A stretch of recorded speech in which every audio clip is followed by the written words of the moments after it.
At 4:47 in the morning on the 11th of May, 1945, a 24-year-old private from Georgia was asleep in a tent on the eastern coast of Luzon, with his rifle lying against his leg, and a Japanese sergeant was standing over him in the dark with a sword already raised above his head. The private's name was John R. McKinney. He would be awake in about 1 second, and by the time the sun came up over Dingalan Bay, he would have killed more men in a single morning than most infantry companies killed in a month. He did not know any of that yet. He was just tired. He had come off a long shift on the machine gun, walked the 20 or 30 paces back to his tent, and lain down in his boots the way men do when they expect to be woken. The jungle outside was doing what the jungle always did at that hour, which was nothing. No birds yet, no wind. Just the wet, heavy silence of the Philippines before dawn, the kind of quiet that men in that war learned not to trust, because the quiet was usually the last thing that happened before something terrible did. Roughly 100 Japanese soldiers were already inside the tree line, 60 yards away, lying flat in the undergrowth, waiting for the signal. By May of 1945, the war in the Pacific was supposed to be finished. That is the part people forget. Manila had fallen in March. The newspapers back home had already printed the photographs of Americans walking through the rubble of the capital. Germany had surrendered 3 days earlier, on the 8th of May, and half the world was still drunk from celebrating it. In Times Square, people had been kissing strangers. In Georgia, church bells had rung. But nobody had told the Japanese army on Luzon. There were still tens of thousands of them in the mountains and the jungle valleys of that island, cut off from supply, cut off from command, starving, malarial, and absolutely unwilling to stop. General Yamashita had pulled the bulk of his forces into the highlands to fight a delaying campaign, and what was left in the lowlands were fragments. Broken companies, orphaned platoons, men who had not eaten a proper ration in weeks, and who had been told, in the clearest possible terms, that surrender was not among the options available to them. Those fragments were the most dangerous thing on the island, because a unit with no supply line and no retreat has nothing left to lose. They fought at night. They infiltrated. They came through wire in silence with their bayonets fixed and their boots wrapped in cloth, and they aimed for the men who were sleeping. The Philippine campaign had already cost the United States tens of thousands of casualties by that point, and a great many of those had been taken exactly this way, in the dark, in outposts nobody back home had ever heard of. 3 months after the headlines had already declared the place liberated. Company A of the 123rd Infantry Regiment, 33rd Infantry Division, was holding one of those outposts. The position sat inland from Dingalan Bay, in what was then Tayabas Province, a hooked stretch of coast on the eastern side of Luzon, where the mountains come down almost to the water. There was a supply route running through it. That was the whole reason the outpost existed. It was not a fort, and it was not a base. It was a cleared patch of ground with tents, a scatter of foxholes, some ammunition crates stacked under canvas, and a perimeter marked more by habit than by wire. The strongest thing in it was a light machine gun, dug in on the northeast corner behind a low wall of sandbags, covering the open ground between the camp and the tree line. That gun was the position. Everything else was men and rifles. The gun was the reason 100 attackers could not simply walk in. 3 Americans manned it in rotation through the night. McKinney had been one of them. He had finished his stretch on the gun a short time before, handed it off, and gone to lie down.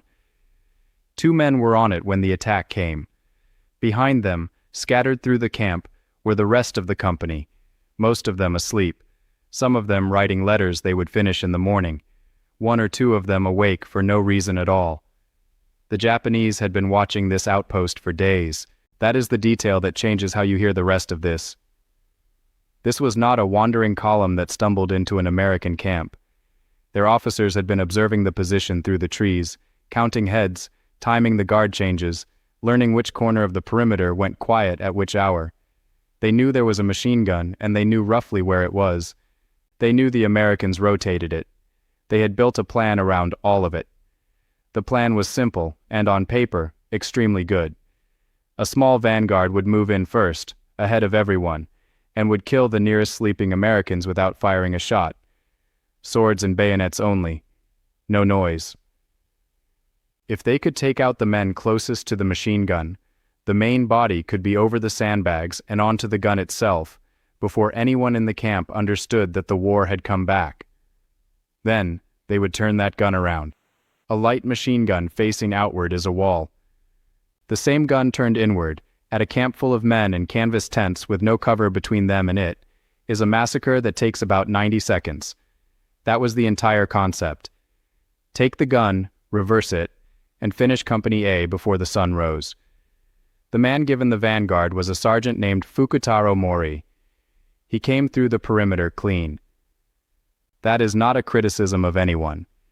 It is what a determined man can do in a jungle at 4 a.m. He moved between the outer positions without being seen, and he came up on a tent with a single soldier inside it, and he could hear the man breathing. He drew the sword. The blade came down in a diagonal cut aimed at the side of McKinney's neck, and in the pitch black of that tent, Mori misjudged the distance by 2 or 3 inches. The steel took off most of McKinney's right ear instead. Try to imagine what that is. You are asleep. There is no warning, no sound, no dream that eases you toward it. There is only a white flash of pain across the side of your skull, hot blood pouring down your neck and into your collar, your own ear gone, and above you the black shape of a man you have never seen, already lifting a sword for a second cut that will not miss. Most men die in that second. Most men spend it on confusion, and confusion is the most expensive currency there is. McKinney did not spend it. His hand found the rifle beside him in the dark, without his eyes ever needing to locate it, and he swung the M1 Garand like an axe handle. 9.5 pounds of walnut and steel, driven upward by a man who had cut and hauled and hunted his whole life, caught Sergeant Fukutaro Mori under the jaw and folded him backward. McKinney swung again. Then he was up on his knees in the dark, in a tent full of blood, listening. And what he heard outside was boots. Not a few. Dozens. The main assault had started. To understand what happened over the next 36 minutes, you have to understand who was in that tent, because a different man in that tent produces a very different morning. John Randolph McKinney was born in 1921 in Woodcliff in Screven County, Georgia, hard against the Savannah River. His father was a sharecropper. That word has been softened by time, so let me be plain about it. The family did not own the land they worked. They did not own the house they lived in, and in a bad year they did not eat unless somebody went out and shot something. That somebody was usually John. He learned to shoot before he learned to read, and truthfully he never got very far with the reading. 3rd grade, and then the fields. What he got instead was an education that no army in the world knows how to teach. By 12 years old, he could take a squirrel out of a pine at 50 yards with a .22, which anyone who has tried it will tell you is a harder shot than most men will ever make with a rifle in their lives. He trapped rabbits. He took deer. He fished the creeks. He learned to move through timber without announcing himself, to hold still for an hour, to read where an animal would go before it went there, and to fire once, because a boy with 3 cartridges in his pocket does not get to miss. He learned something else, too, and this one matters more than the marksmanship. He learned to be calm at the exact moment other people stop being calm. Hunting to eat does that to a person. There is no adrenaline spike when the outcome is dinner. There is just the shot. He enlisted at Fort McPherson in November of 1942. The Army took one look at his paperwork and saw a functional illiterate. Then they took him to the range, and what they saw there, they did not entirely believe. His qualification scores were the kind that make a sergeant walk down the line to check whether somebody is shooting at the wrong target.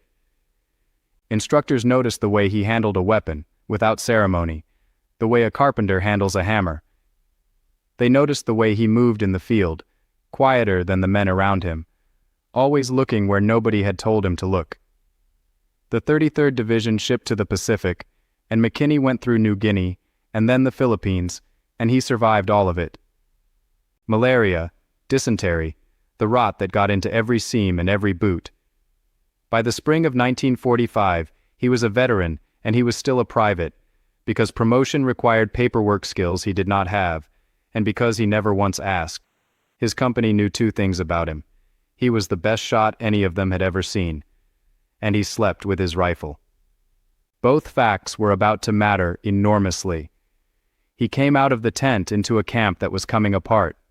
The northeast quarter was already gone.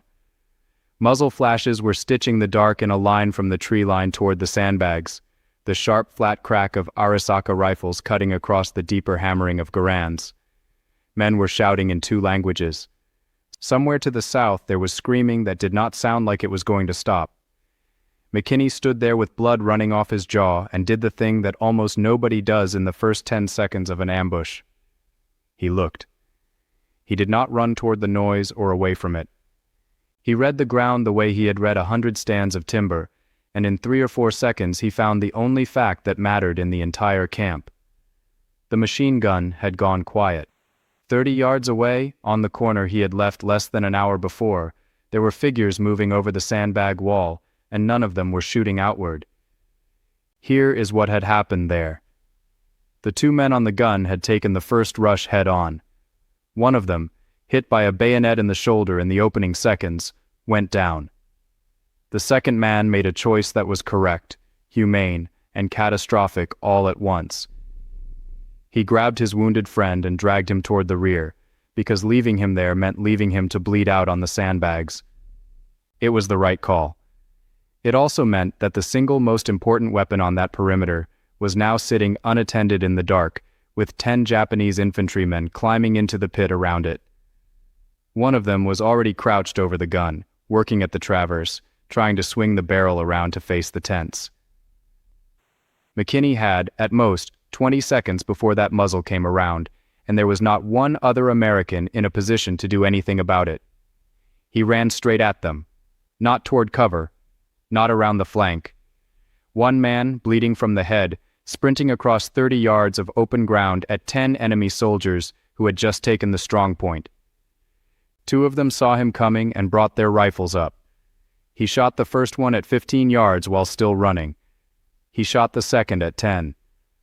A third turned toward the sound and he shot him too, and a fourth went down before McKinney's boots ever touched the sandbags. 4 rounds fired, 4 men down, on the move, in the dark, at a dead sprint. Then he jumped into the pit. The emplacement was maybe 8 feet by 6. Think about that. That is smaller than a bathroom. 6 living enemy soldiers were inside it with him, close enough that the muzzle blast of his own rifle was burning their uniforms. The Garand holds 8 rounds. He had fired 4. He put the next 3 into 3 men at ranges better measured in inches than yards. The 8th and last round he fired into a soldier who was already driving a bayonet at his chest, and the man dropped so close that he fell against McKinney's legs. And then the M1 did the thing the M1 does. The empty clip ejected with that bright metallic ping, and in the confined space of that pit, over the shooting and the shouting, 3 surviving Japanese soldiers heard it. They knew exactly what it meant. Every soldier in the Pacific knew what it meant. It meant the American was empty. They were right. It also did not help them at all. McKinney had already reversed his grip on the rifle before the clip finished spinning out of the receiver. He was not going to reload. There was no time and no distance in which to do it, and he knew it before they did. He swung the weapon like an axe. The first man went down from a butt stroke to the temple. The second got an arm up to block, and the rifle broke it and kept going into his skull. The third came in with a bayonet, and McKinney stepped off the line of the thrust the way you step off the line of a snake, and brought the steel butt plate down across the back of the man's neck. 10 Japanese soldiers had taken that machine gun. Roughly 30 seconds later, all 10 of them were dead, and one American private was standing in the middle of them with a rifle that had blood and hair on the stock. He reached for the gun, and the gun was broken. Somewhere in that scramble, in the struggle over the traverse and the bodies falling across it, the mechanism had been wrecked. The feed tray was bent. The bolt would not seat. He cycled the charging handle once, twice, felt it stop against something that should not have been there, and understood in that moment that the strong point of the entire perimeter was now 130 pounds of scrap metal. Dawn was maybe 20 minutes out. The eastern sky was beginning to turn from black to a bruised gray, and in that light he could see the tree line clearly for the first time. The tree line was full of men. They were reforming for the second wave. Dozens of them. And between them and the sleeping remainder of Company A, there was one private with an empty rifle, a severed ear, and no orders from anyone. He did not go back for help. There was no time and there was nowhere to go. Instead, he crouched among the men he had just killed and started going through them, and what he found saved his life. Some of them were carrying American .30 to 06 ammunition, taken off previous engagements as trophies or salvage. Full clips. He loaded one, jammed the rest into his belt and pockets, and settled behind the ruined sandbags with the rifle across the parapet. Out in the trees, an officer was shouting. McKinney did not have a word of Japanese. He did not need it. He understood the rhythm of a man giving an order to advance. The second wave came out of the jungle at 60 yards, and there were at least 20 in the first rank with more behind them, bayonets fixed, running and screaming. McKinney put his front sight on the lead man and started working. And this is the part where the Georgia Woods walk onto that battlefield and take over. The M1 Garand is a semi-automatic rifle. A well-trained infantryman can put 8 aimed rounds downrange in something under 10 seconds. That was the great American advantage of the entire war, and it is a genuine one. But John McKinney was not shooting like a trained infantryman. He was shooting like a man who had been putting meat on a table since he was 8 years old, and the difference is not speed. The difference is that he was not aiming at a wave. He was aiming at individuals, one at a time, in sequence, and his eye was already moving to the next man before the last one had finished falling. Lead the target, break the shot, find the next one. Do not watch what you did. The lead man dropped at 60 yards. The second and third went down before the wave had covered 10 more. The clip pinged out and he had a fresh one in and the bolt forward in about 3 seconds, and the charging line had made up 20 yards in that time, and then he started again. 8 rounds, reload, 8 rounds, reload. The men in that wave had come expecting to arrive at a captured machine gun and find their own comrades manning it. What they found instead was a single rifle firing at a rate and an accuracy that made no sense, from a position that was supposed to be theirs. Some of them tried to break left and right and find cover, and that was the worst decision available to them, because a moving man at 40 yards was the easiest shot John McKinney had taken all year. He had spent his whole life shooting things that ran. The second wave broke. The survivors went back into the trees, and McKinney lay behind the sandbags with his heart going and counted what was in front of him. 11 more, on top of the 10 at the gun. 21 men, and the sun was not up yet. Then he heard a sound from the jungle that he did not like at all. A hollow thump. Then another. Knee mortars. The Japanese Type 89 grenade discharger was a small, ugly, extremely effective weapon. 2 men could carry one and put a 50mm round on a target a few hundred yards away and adjust in seconds. It was the single most useful infantry weapon Japan fielded in that war, and it existed for exactly this problem. An enemy in a fixed position who cannot be charged. The first round burst 10 yards to his left and threw dirt and hot fragments across the pit. The second landed closer. The third hit the parapet directly, and the sandbag wall came apart in front of his face. Now understand the trap he was in, because he understood it immediately. The gun pit was the only real cover on that side of the camp. If he stayed in it, he had protection from rifle fire and clear fields of view, and he would be killed by the 4th or 5th mortar round, because the crews were walking the impacts in, and they were getting better with each one. If he left it, he had no cover at all. A grenade came over the wall and landed 3 feet from him. He picked it up and threw it back, and it went off in the air, and the blast knocked him sideways into the sandbags with his ears ringing on top of a wound that was already screaming. That settled it. He grabbed every bandolier he could reach off the dead, slung them across his chest, and went over the back of the pit at a run. The tree line lit up. Rifle fire cracked past him, kicking dirt, snapping the air beside his head. He covered 15 yards to a shallow dip in the ground that was not a foxhole and was barely a depression, threw himself flat into it, and rolled. And here begins the phase of the fight that turned one determined man into what the Japanese commander would later believe was an entire reinforced squad. Because McKinney did not stay there either. He fired from that dip until the ground around him started taking accurate return fire, and then he moved again. 10 yards right, into another fold in the earth. Fired from there. Moved again. He was not retreating and he was not holding. He was doing precisely what he had done in the timber every autumn of his life, which is to never let the thing you are hunting learn where you are. He explained none of this to anyone, then or later. He just did it, because it was the only way he had ever known how to operate. The effect on the enemy was devastating and entirely psychological. 2 squads came out of the trees at a fast walk, heading for the gun pit, expecting the American to be dead or gone. They reached the sandbags and found their own dead stacked in it, and while they were standing there taking that in, fire started hitting them from a completely different angle, from open ground where there was no position at all. 3 of them went down before anyone could find the muzzle flash, and by the time they oriented on it, the flashes were coming from somewhere else. Their reports went back to their officers, and their officers drew the only reasonable conclusion available. The Americans had multiple riflemen out there in mutually supporting positions, firing in coordination. There was one man. He had been fighting for 18 minutes, and he was starting to run out of ammunition. So he went back for more, across the same open ground, into the same fire.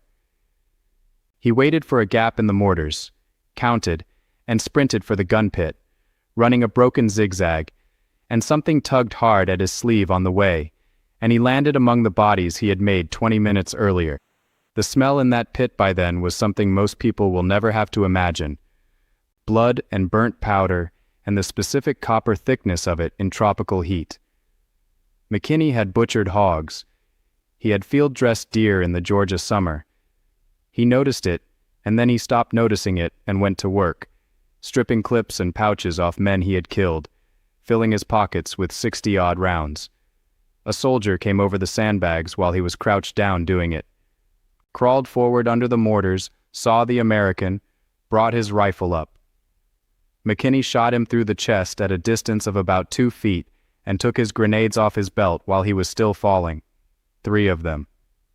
Japanese fragmentation grenades, the kind you armed by pulling the pin and striking the cap against something hard, then counted and threw. He had never used one. He had seen enough of them come the other way to know exactly how it worked. He armed one and put it over the wall into the movement on his left and heard the screaming start. He armed the second and threw it toward the tree line where the muzzle flashes were thickest. The third went out of his hand while he was already climbing out and running, and he never saw where it landed. New position. A shell crater, 3 feet deep, 15 yards on. He dropped into it and looked out across the ground he had been fighting over. The bodies were everywhere now. He counted roughly, somewhere near 30. Some of them were still moving, wounded men dragging themselves back toward the trees, and he let them go. Not out of mercy, exactly, and not out of cruelty either. A dead man costs the enemy 1 soldier. A wounded man costs them 3, because 2 more have to carry him. He had worked that out on his own, the way he had worked out everything else. The mortars had stopped, and he understood why. Their observers had lost him. You cannot adjust fire onto a target you cannot see. He had bought himself minutes. He spent every one of them reloading clips by feel, pressing rounds down against the spring, 8 at a time, over and over, while the sun came up over Dingalan Bay. 23 minutes into the attack, and he had perhaps 80 rounds and no idea whether anyone else in Company A was still alive. They were. That is worth saying plainly, because it would be unfair to the rest of that company to leave the impression they were sitting the morning out. The Japanese had struck the perimeter at several points at once, which is exactly what you do when you want to prevent an enemy from concentrating. Men were fighting for their lives on the south side and the west. The company commander was trying to build a coherent defense out of the middle of a night attack, which is one of the hardest things a junior officer will ever be asked to do. Nobody was ignoring the northeast corner. They simply could not get to it. McKinney did not know any of that. All he knew was that nobody had come, and that if he stopped, the men behind him would be killed in their tents. Out in the trees, the Japanese commander was doing arithmetic he did not like. He had brought roughly 100 men to overrun a lightly held outpost, and standard doctrine said this should have taken 5 minutes. He had now spent 23. He had lost something approaching a third of his force, and he had not gotten a single soldier past the northeast corner. So he changed the plan. Through the trees, McKinney saw an officer lower his binoculars and gesture, and the gesture was not toward the gun pit and not toward the craters. It was toward the supply tents on the southern side, where the crates were stacked. They were going around him. If they got through that gap, they would be inside the perimeter, behind everything, with clear shots into the backs of men who were fighting the other way. McKinney had a good crater with cover and clean fields of fire, and 40 yards of open ground between him and the only place that mattered. He went over the lip and ran.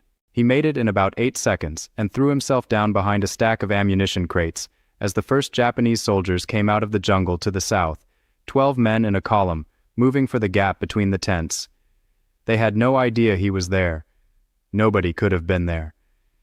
He shot the first 3 before the column understood it was under fire. The 4th and 5th returned fire in his general direction and could not find him in the shadow between the crates, and he shot them too. The rest scattered into whatever cover they could find and stayed there, pinned, unable to go forward and unable to withdraw without standing up. Behind them, the commander's reserve came out of the trees, 20 men or more, and saw the lead element flat on the ground and dying, and hesitated at the edge of the jungle for a few seconds. McKinney fired into the cluster. 8 rounds, reload, 8 rounds. The reserve went back into the trees. 26 minutes. 3 separate tactical concepts had now been tried against this position, and all 3 had failed. The silent infiltration and rush, the mortar preparation followed by infantry, and the flanking maneuver. Each one had been a reasonable plan. Each one had been broken by one man moving faster than their information about him. But they were learning. The reports coming back to their officers had stopped saying rifleman and started saying something else. Every burst of fire came from a different place, but it always came from one rifle at a time, and it was always the same rate, the same rhythm, the same murderous economy. One man. They finally understood they were fighting one man. And when they understood that, they stopped attacking in waves, because waves were feeding him targets. They began moving individually. One soldier would rise and run a few yards while others fired to keep the American's head down. Then another. Then another. Bounding forward, spread wide, closing the distance in pieces. That tactic is not glamorous, and it is not in any film, and it is the correct answer to a single defender, because no marksman alive can track 5 men moving at 5 different moments from 5 different bearings. Sooner or later, one of them arrives. McKinney recognized it instantly, and he recognized it because he had seen it before, in Georgia. A pack of dogs works a cornered animal exactly that way. Spread out, take turns, come from angles, let the thing exhaust itself watching the wrong direction. He had spent his life on the other side of that. Now he was the animal in the middle. 31 minutes. They were inside 20 yards on the south and closer than that on the northeast. He was down to fewer than 30 rounds. The foxhole he had found, deep and solid with a proper firing step, had gone from being the best cover on the field to being a hole in the ground he was going to die in. So he did the last thing any of them expected. He came out of it and charged. 5 men were crouched behind a fallen palm 15 yards to the northeast, waiting for the group on the other side to close. They were watching the foxhole. They were not watching for the man in the foxhole to come at them at a dead run. He shot the first one while running. shot the second as he reached the log. The third came up over it with a bayonet, and McKinney went offline and drove the butt of the rifle into his face. The fourth swung his own rifle like a club, and McKinney ducked under it and put the steel butt plate into the man's throat. The fifth turned to run and did not get 3 steps. Then he was moving again, because the Southern group had seen him leave cover and was sprinting for him across the open. He turned and fired, and 2 of them dropped. Fired again, and a third fell. And then the clip pinged out, and there was no time, and 3 men reached him. The first one hit him around the waist and took him off his feet, and the rifle went out of his hands into the dirt. This is 33 minutes into the fight. He has been awake for half an hour. He has lost an ear, a great deal of blood, and any reserve of strength the body is supposed to have. The second man stamped down on the side of his head, on the wound, and the pain of that is not something I can put into words that would do it justice. The third came up with a bayonet for the finish. McKinney reached up, got the ankle of the man standing on his head, and twisted, and the man came down on top of the first one. He rolled hard, threw off the one who had tackled him, and the bayonet thrust that was meant for his chest went into the ground beside him. He came up on his knees, found the rifle by feel, and swung it in a flat arc that caught one man across the temple, reversed it into another man's ribs and felt them go. The third pulled his bayonet out of the dirt and lunged, and McKinney took the blade along the barrel and the stock, gouging a furrow in the wood, stepped inside the man's arms, and head-butted him, and then finished it with the rifle. Then it was quiet where he was standing, and he was still on his feet. He looked around, and later he could not tell anyone how many. Bodies at the log, bodies in the open, bodies stacked in the gun pit 30 yards away, and more strung out from the crates to the tree line. Movement on his right. 2 more coming out of the jungle. He brought the rifle up and remembered in the same instant that he had never reloaded it. So he charged them with an empty gun, and he covered 10 yards before either of them reacted, and neither of them got a shot off. 34 minutes. He picked up a loaded Garand off an American-issue bandolier lying near one of the dead, dropped his own splintered rifle, and went looking for the mortars. He had marked their flashes to the southwest through the whole fight. 2 men, a tube, and the ability to keep dropping rounds on any position he tried to hold. He came at them across the open ground and they saw him coming and scrambled, one reaching for a rifle, the other trying to arm a round. He shot them both at about 45 yards, and then it stopped. 35 minutes. 36. He stood in the flat gray light of a Philippine morning with his chest heaving and his vision going soft at the edges from exhaustion and blood loss, turning slowly, waiting for the next one. Nobody came out of the trees. There was no rifle fire, no mortars, no shouting in the jungle.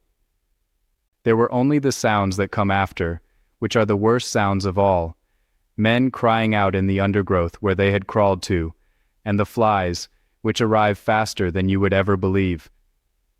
He started walking back toward the camp, and halfway there he saw figures coming toward him through the smoke, in American uniforms. 2nd Platoon had finally fought its way across from the western side of the perimeter. They stopped when they saw him. Try to see what they saw.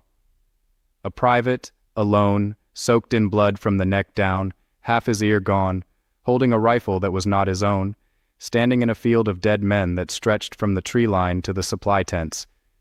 He lowered the weapon. Nobody said anything for a while. The platoon sergeant put men to work counting, because that is what you do, and the count took 20 minutes, and when it was finished, he did not believe it, and made them do it again. 38 Japanese dead in the immediate area of the machine gun position, and the ground McKinney had fought across. 2 more at the mortar position, 45 yards out. 1 more at the tree line. 41 men in a space 1 private had held for 36 minutes. The wider battlefield held more than that. Some accounts of that morning put the total Japanese dead around the outpost at close to 100. But 41 could be placed, directly and physically, at the feet of 1 soldier from Screven County, Georgia, and that was the number that went into the report. Nobody believed the report. Company A's commander sent it up to battalion, and battalion sent it to regiment, and regiment sent it to division, and at every single level an officer read it and assumed somebody was inflating. That is not cynicism, it is good practice. Combat claims are almost always high. Men under fire double count. 2 riflemen shoot the same enemy and both report him. It happens in every war and every army, and staff officers exist partly to catch it. So the 33rd Division sent people out to prove it wrong. They interviewed McKinney, who told it in short, flat sentences with no adjectives in it at all. They interviewed everyone else in the company, and the accounting came out the same way every time. The 2 men originally on the gun had gone to the rear wounded within the first minute, and every other soldier in Company A could be placed somewhere else on the perimeter for the entire engagement. Then they walked the ground, and the ground told the story better than any witness could. Spent .30-06 casings lay in tight clusters at exactly the positions McKinney had described, in exactly the order he had described them. The gun pit, the shallow dip 15 yards out, the fold 10 yards right of that, the crater, the crates, the foxhole. The wound angles on the Japanese dead lined up with fire coming from those spots at those times. The physical evidence and the illiterate private's account matched to a degree that made the investigators uncomfortable, because it meant the thing they had come to disprove was simply true. I want to stop on that for a moment, because that is the part of this story that most people never think about. Everything you have just heard survives because somebody wrote it down. A sergeant's count, a company commander's report, an investigator's statement taken from a man who could barely sign his own name. Those pages went into a file, and the file went into an archive, and 80 years later they are still there, and so is your grandfather's, or your great-uncle's. If you have a name and an old photograph and a box of things nobody ever explained to you, that is enough to begin with. I wrote a guide to doing exactly that, finding the unit, the movements, the actions, the paperwork that puts one man back into the war he never talked about. It is called Find Your Grandfather's War, and it is linked in the description below. Because that is how John McKinney's morning came to be known at all. Not because he told it. He never told it. The Medal of Honor recommendation went forward in June of 1945. The Medal of Honor is the highest decoration the United States gives, and it is deliberately close to impossible to receive. Fewer than 3,500 have been awarded since the Civil War, out of tens of millions who have served. The standard is that the recipient distinguished himself conspicuously by gallantry and intrepidity, at the risk of his own life, above and beyond the call of duty, and the words above and beyond are doing heavy lifting in that sentence. Ordinary heroism does not qualify. Ordinary heroism gets you a silver star. McKinney cleared that bar so completely that the reviewer's main difficulty was believing the paperwork rather than judging it. On the 23rd of January, 1946, a farm boy with a third-grade education stood in the White House while President Harry Truman put the Medal of Honor around his neck. The citation talked about extreme gallantry and unsurpassed intrepidity, about a single soldier who had thwarted an assault that would have annihilated his company. Reporters got hold of him afterward and asked what had happened out there. He told them what he had told the sergeant on the morning it happened. The tent, the sword, the gun. They kept coming. That was as much as he ever gave anybody.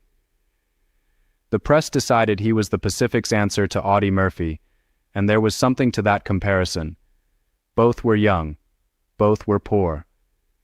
Both had stood alone against numbers that should have finished them and did not. But Murphy went to Hollywood and played himself in a movie, and John McKinney went home to Screven County, Georgia, and disappeared. He was 25 years old. He had the nation's highest decoration, a third-grade education, and a right ear that was never going to be whole again. He went back to farming. He hunted the same woods and fished the same creeks where he had learned to shoot as a boy, and he almost never mentioned the war. The neighbors knew, vaguely. There had been newspaper stories in 1946, but he did not display the medal, did not go to reunions, did not give interviews, and if you brought up the Philippines at his table, He would answer you in about 6 words, and then ask you something about the weather. His family knew a different version, though, and it came at night. They knew the sounds he made in his sleep. They knew the way he would come awake all at once with his hand reaching down beside him for a rifle that had not been there for 20 years. In 1946, there was no name for that. Post-traumatic stress disorder would not enter the diagnostic manual until 1980, 34 years later. What men of his generation were told, more or less universally, was to be grateful they had come back and to stop dwelling on it. So they buried it, and they worked, and a great many of them carried it alone for 50 years. McKinney married, he raised a family, he worked whatever jobs Screven County had. Korea came and went, and Vietnam came and went, and new wars made new heroes, and sent home new men with the same silence in them. And the Medal of Honor sat in a drawer in a house in Georgia. And most people who passed him on the road had no idea what the quiet man in the truck had done before sunrise on a morning in 1945. It might have ended there, and for a long time it looked as though it would. What saved it was a writer named Forrest Bryant Johnson, who came across the story and could not let go of it. Johnson spent years on it, tracking down surviving witnesses, working through service records, cross-checking the after-action reports against the men who had walked that ground. It was slow, frustrating work. Witnesses had died. Records were scattered across different archives under different unit designations. And the central figure himself was not eager to help, because he had never once believed the story was worth the trouble. Johnson kept going anyway, and his book about McKinney, Phantom Warrior, was published in 2007. By then it was too late for the man himself to see it. John R. McKinney died on the 5th of April, 1997, in Sylvania, Georgia, at the age of 76. The sharecropper's son, who had killed 41 men with a rifle butt, and his bare hands, went quietly, at home, surrounded by family, and was buried in the county where he was born, not far from the woods that had taught him everything the Army never could. 20 years after his death, in 2017, the state of Georgia voted to rename a stretch of highway in Screven County after him, the John R. McKinney Medal of Honor Highway. There was a ceremony. Veterans came. His family stood up and accepted an honor on behalf of a man who had spent 5 decades declining to mention that he had earned it. The sign is still there. People drive past it every day of the week and never think about it, and that is not their fault, because a name on a green sign tells you absolutely nothing. It does not tell you about a tent at 4:47 in the morning. It does not tell you about a sword coming down in the dark, or an ear on the canvas, or 100 men in the tree line, or a machine gun that stopped working at the exact moment it mattered most.